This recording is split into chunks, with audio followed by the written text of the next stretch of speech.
દમણ દીવ લોકસભા બેઠક પર કોંગ્રેસના ઉમેદવારે આજે ઉમેદવારી પત્ર ભર્યો છે તો કોંગ્રેસના ઉમેદવાર કેતનભાઈ પટેલે આજે ઉમેદવારી પત્ર ભર્યું હતું।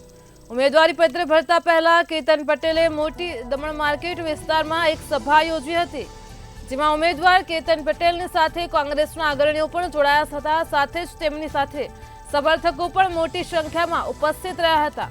તો આ સભામાં ભાજપ પર પ્રહારો કરવામાં આવ્યા છે। કોંગ્રેસના ઉમેદવાર કેતન પટેલે ઉમેદવારી પત્ર ભરતા પહેલા વર્ષ 2019માં જે ઉમેદવારો વચ્ચે ત્રિપાખીયો જંગ હતો અને તેવી જ રીતે આ વખતે પણ આ બેઠક પર તે જ ઉમેદવારો વચ્ચે ફરી એક વખત પ્રતિષ્ઠાભર્યો જંગ ખેલાઈ રહ્યો છે।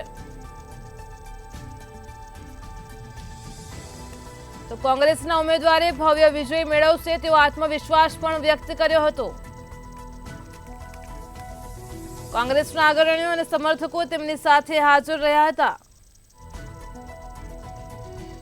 છે એ તાનાશાહીની વિરુદ્ધની લડાઈ છે, આ વિચારધારાની લડાઈ છે।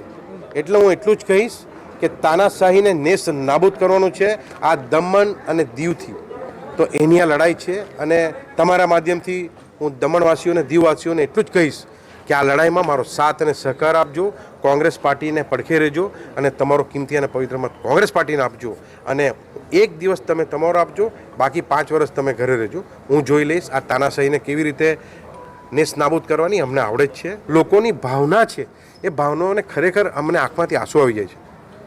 અને હું તમને કહેવા માંગતો નથી, કારણ કે લોકો ઘણા નારાજ છે, ભયનો વાતાવરણ છે, ભય પેદા કરી દીધો છે, એટલો ભય પેદા કરી દીધો છે કે એની કોઈ સીમા નથી।